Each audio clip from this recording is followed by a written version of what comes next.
Ladies and gentlemen, my name is Kyle Charisma, and I am joined by Jeremy the Impact York, and this is the number one 12 gauge review show in the entire world, Charismatic Impact. Jeremy, why don't you get us started, brother? Absolutely. We are number one. We've always been number one. Uh, Always. 12 gauge review show. Um, and it's okay to be number two. It's okay, Carson. Okay, I don't Jeff need and you to cry or Carson. anything. I don't need I don't want Jeff to crocodile tears on his pillows or anything. It's we respect those guys. We love those guys. They're really great. They do a fantastic job with their show. They're just not And, and you know what? We're professionals. ready to be on Okay, we there. glitched. We glitched a little bit. We're good. It's a Dang it, live Rocky. show. It's a live show. Technical difficulties happen. That was probably Rocky Shaw hacking us. But you know what? To get this back on the rails, Jeff and Carson, we're true professionals here, and so we love you guys and we respect you guys. But you know what? It feels like that doesn't always come the same way. I mean, Carson, buddy, you can't spend an entire show yelling at me saying you're going to take my job. That's just rude. As you can see, Jeremy York is You got the one the behind you. I've got my belt behind me. I've got two more belts in the closet because you know what?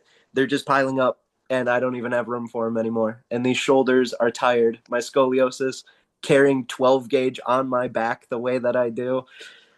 Who knows? Maybe Walker's belt will be mine someday. But not from beating Walker. I'm not going to do that. That's not going to happen. No, no, no, no, no, Now no. we'll have to orchestrate. I mean, we'll have to I'll put hold it together for him. a plan.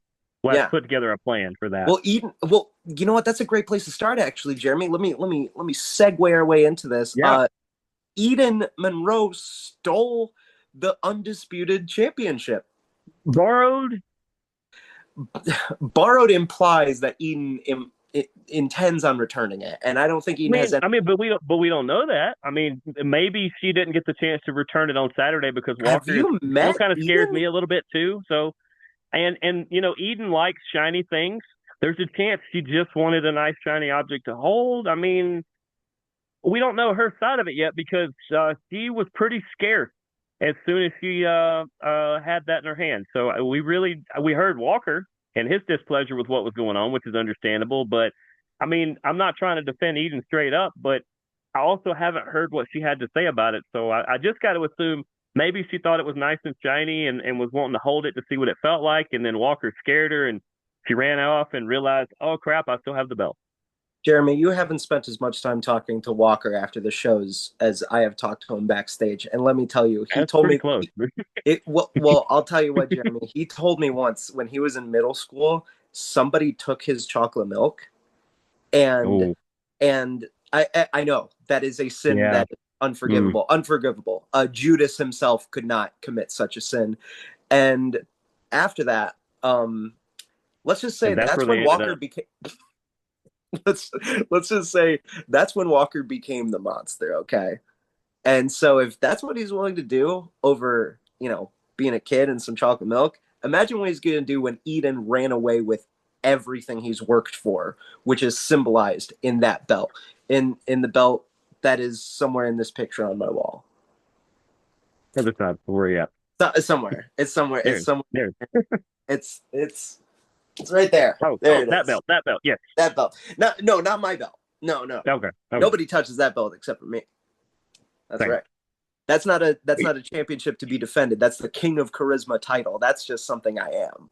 But enough There you go. enough about me. Enough about me Right. because 12 gauge pro wrestling. Look, I may be the voice of 12 gauge pro wrestling. I may be the reason that people buy the tickets. But let's be honest, I'm not the star of the show. The wrestling is the star of the show. I Yep. just happen to be the best part.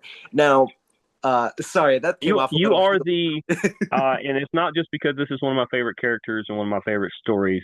Um, you are basically the Cheshire Cat of this Wonderland adventure that is the 12 gauge show. You are not only the narrator, but you're the one that kind of keeps things on track, kind of keeps things flowing. You're the bridge between moment A to moment Q. I mean, you're the Cheshire Cat of the show. You know what, Jeremy? That is That is absolutely accurate, and I love the comparison. And so I am the charisma cat. Which we're not hold getting on. we're not turning that into a shirt. That's I mean, if it gets over, it gets over. I'm happy for anything to get over. Well, I You mean, know, for anybody that wanted to know what part I play in this, I'm I'm clearly that guy. I'm clearly that guy. Here, oh, there we go. correct. Yep, where there it is. There it is. Yep, I'm clearly the guy just here to have tea and cause chaos. Let's get rid of the chaos. Let's get back on the rails because that's my job. Let's talk about before we get into it. I mean the pre-show match was I think the best pre-show that Oh, 12 Gauge has ever put on, and and there's been some good ones. there's been great ones. I mean, the pre-show is really an opportunity for the fans to warm up and just enjoy everything going on. But what Mm-hmm. it also is, most importantly, is a showcase for some of our hottest, freshest young talent who just hasn't Yes. gotten a chance to get in that ring in the main events before. And so we saw Colt Bane won that match, and Colt was absolutely killing it. I was super impressed with what he was doing, and I'm sure he's going to be back soon. But same with Von LaFlair and with KJ Yep. Valentine and with the Jiu-Jitsu kid Denny Glassford. I mean, Yep. I've seen these guys helping set up the ring before, and they're great guys to talk to. But I had no idea what they really were capable of. And so in that match, impressed as hell, man. Impressed as hell. Yeah, I mean, truth be told, as soon as you made your announcement of who was in the match and got out of the ring, I actually chased you down to get their ring, all their names correct, because I was like, I've seen these guys, but I don't know any of them's names, so I kind of want to learn who they all are. And Colt Bane did get the victory, but I got to give a little bit of credit and another shout out to Carson because early on, Colt Bane got dumped right in front of him, and he yelled at him and said, "Hey, you need to get in the ring. You can't win the match out here. You have to get in there to win it."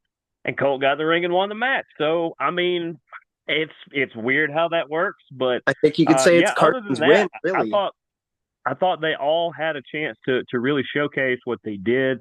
I don't think we've seen the last of any of them. I No, would look for them to be somewhere on the main card in the next couple shows for sure. Um, I'll be honest, the one that really stood out. I mean, Valentine had some really cool stuff that I really liked. I like that Colt was just more no nonsense and just straight into things, and Denny Glassford had some really good moments. But Von LaFlair, you're gonna call yourself LaFlair, you got to have flair, you got to have possess, and it's like he had, lack of a better term, charisma coming out.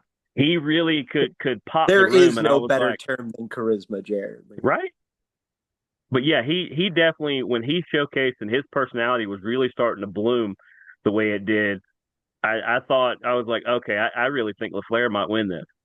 Absolutely. I mean, I think Colt got out of there with the win because he was the hardest hitter. But as far as Yeah, capturing the audience, I mean, like, there's no doubt that Von LaFlair absolutely. And also, he's called the pop star. I yeah, mean, he's a star. He's popular. yeah. He's flair. He's got all of it. Absolutely. And then we get into the actual main card, which we got to see something special because it turned into a triple threat as Tyler Franks, Braden Toon, and DRP were all in a triple threat. For people who don't know, Braden Toon had a lot to do with DRP's training and early entry into wrestling. So they know each other. They have not faced many times at all. You could probably count on one hand from what I understood.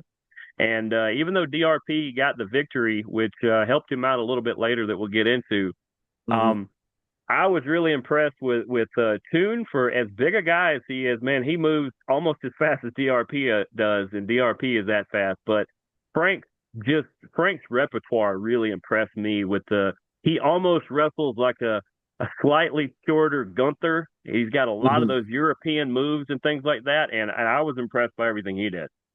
It was truly a game of rock paper scissors Hmm. where maybe Braden could get DRP's number, but then DRP would get Franks' number, and then Franks would get Toon's number, and it would just go in a full circle. And Yep. I mean, DRP is absolutely fantastic, and there's no doubt that he earned that victory, but it really could have been any of the three of them had Yeah. the moment just happened a few seconds later. Yeah. I absolutely agree, and I hope we haven't seen the last of Franks and Toon, which I'm pretty sure we haven't. No, DRP about it. continues to climb the ranks and impress the right people at the right time, which once again is some great foreshadowing by us that we will get into in a minute. But Jeremy York, more like Jeremy the Foreshadow York. hey, I'm good with that. That's of all the nicknames I give myself. I welcome others as long as they're PG appropriate. But then we get this moment, and I kind of knew this moment's been happening because, like you said, we do have conversations before and after shows Mhm. with the superstars. Most of the time, just getting to know them a little bit or I listening to them. I know what you're about to talk Tra- about, Jeremy. trainee Lil J. He Yeah. And he let me yeah. I hate to be that guy to correct you, but unfortunately, there's been some confusion, and I think that's part of why Jay was so mad because people and Rocky specifically, Rocky came out there and called him Little J, and so people have been Yeah, thinking it's it's not Little little. J. No, it's La J, and Yeah. don't ask me what that means. I'll be honest with you. I don't know. He might have just misspelled the. I really don't know. But Jay, No, as I said on the live show with Rocky, he is very headstrong and he's really excited about this. And one day when he's ready and he's jumped through those hurdles, that's going to carry him far. That headstrong mentality is going to carry him far. But right now, when you're walking up to Stephen Michaels, who by the way, for the well, audience at home, calls himself Big Daddy Thigh Meat, you don't just walk up to a guy like that and don't expect to get slapped in the face. and that's an accurate description, by the way. That's an Yeah. accurate description. Oh yeah, he's your daddy.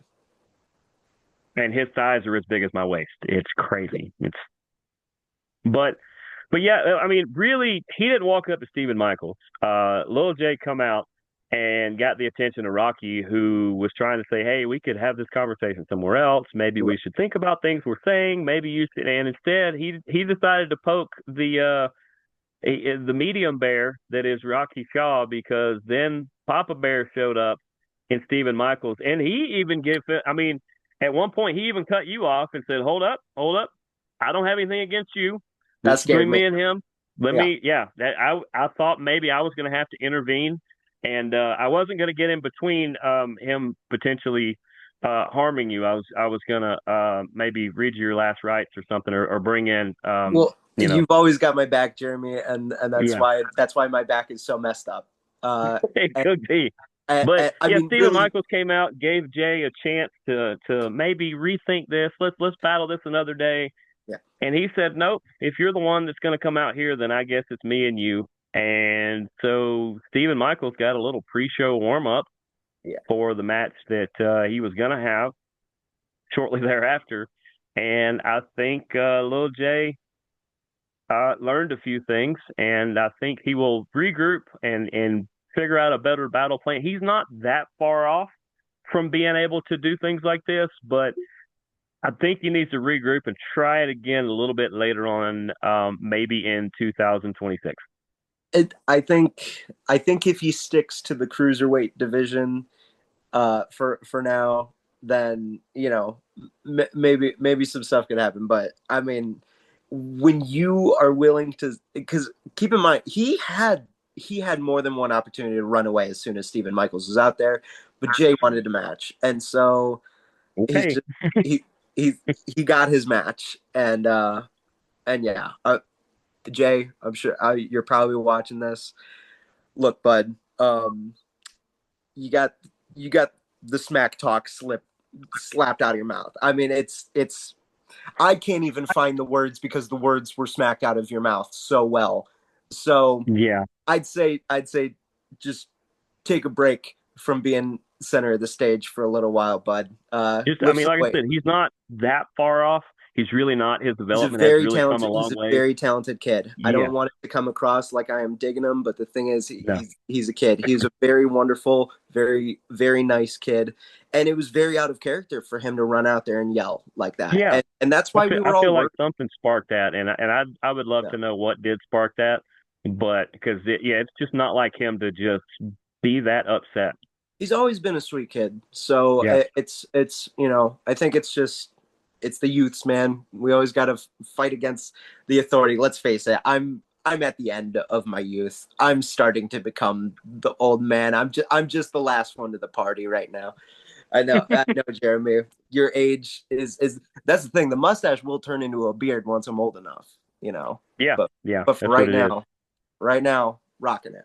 Okay, we're getting off Absolutely. track again. But So Stephen Michaels then, after teaching young Jay a lesson, him and the warden. Now, I've got a lot of things to say, but they don't need to be said because two giant guys, smack smack, punch punch, that does yep, all the talking. And Stephen Michaels walked out on top, which is rare to see against the warden. I mean, I he's was one of the best professional wrestlers I think in the world right now, and he just doesn't have the yeah. spotlight on him enough.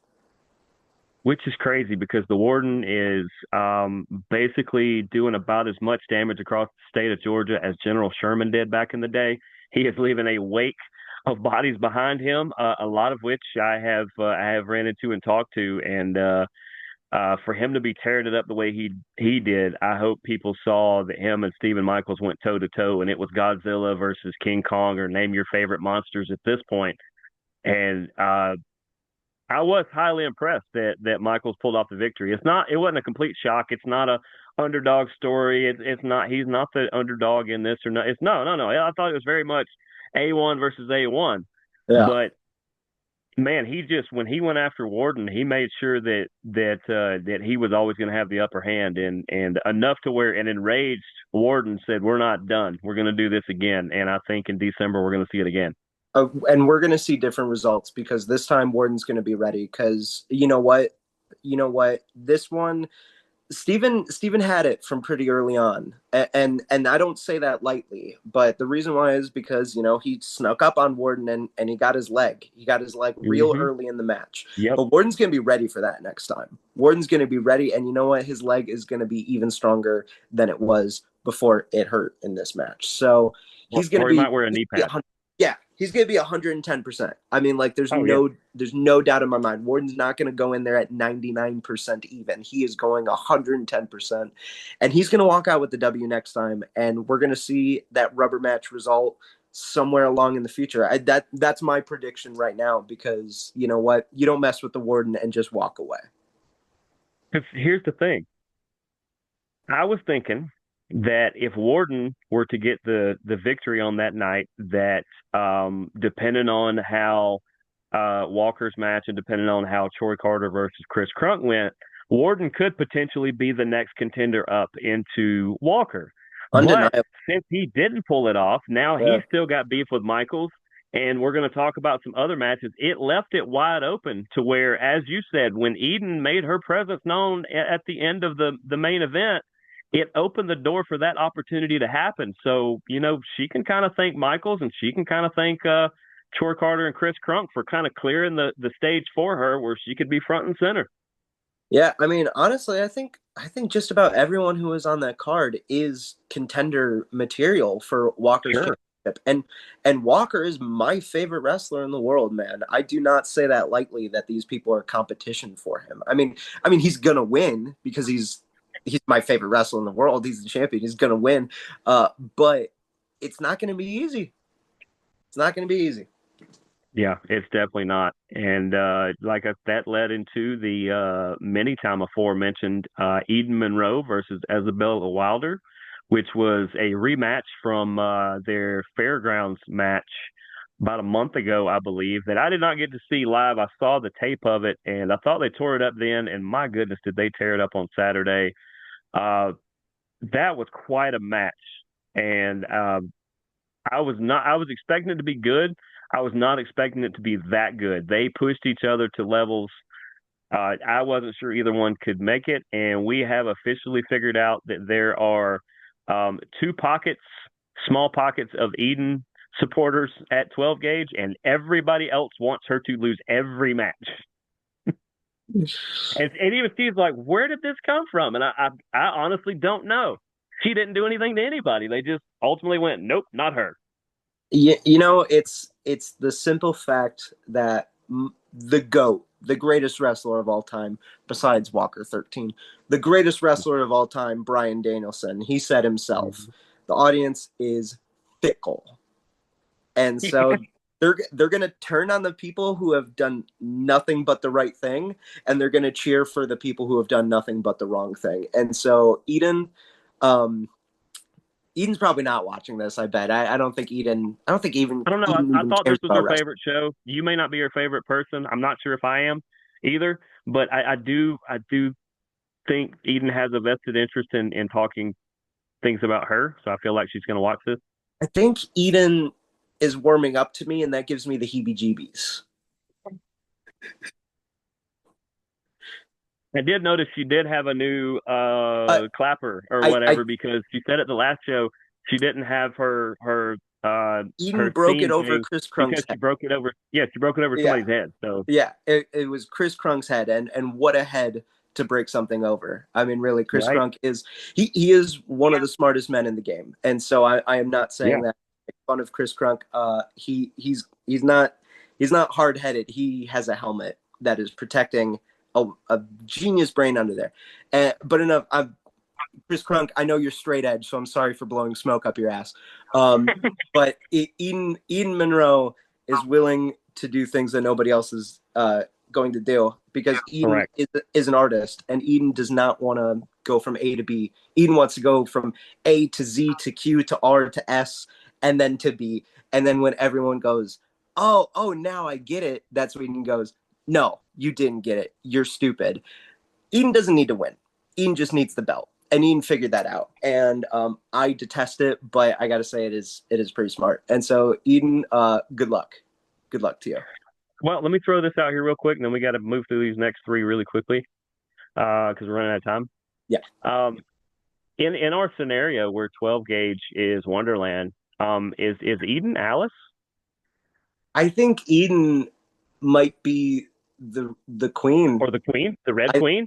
I That think Eden's the I, red I queen. think either one are pretty accurate.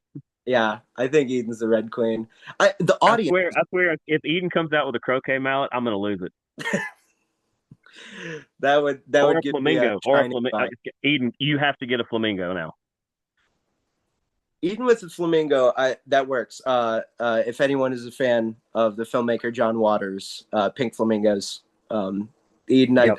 Eden would fit right in with that cast.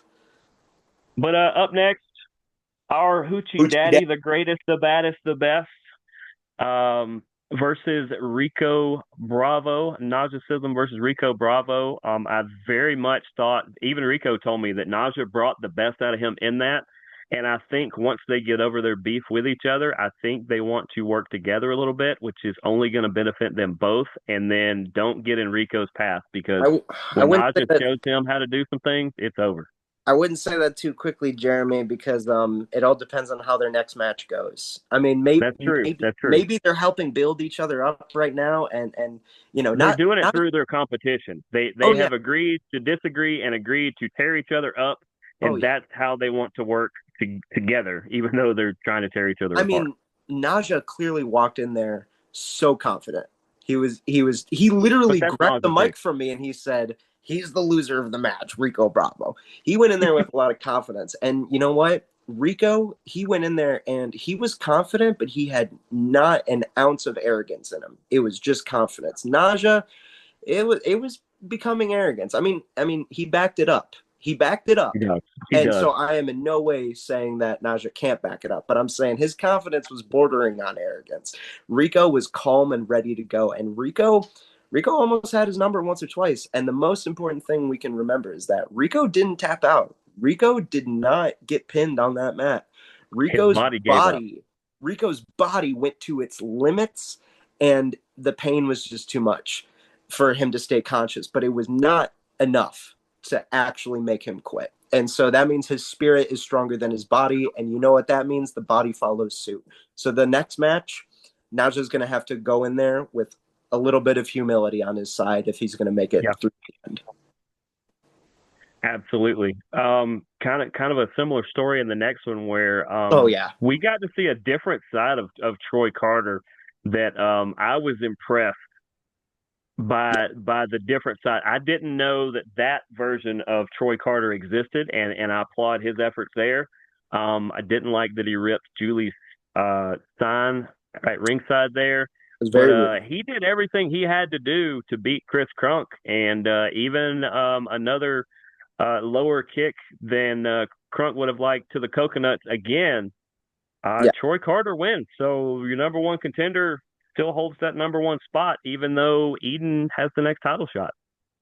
Yeah. You know, this is where you and I, just like the last episode, this is where you and I have a little bit of contention, because you are trying to just call it down the middle like a referee. I will admit I have a little bit of bias. I think Troy Carter is a piece of trash. I think he deserves no interaction more than to be spit on until he decides to get his head together, because he calls himself the educated athlete, and yet he is showing no wisdom with his actions. Hmm. He's running in there and he's kicking Chris Crunk in the family jewels. Let's try and keep it And, PG. and the coconut. In the coconuts. Even that. But he's kicking them so that Chris Crunk won't have kids. That's what he's trying to do. And you know what? I know.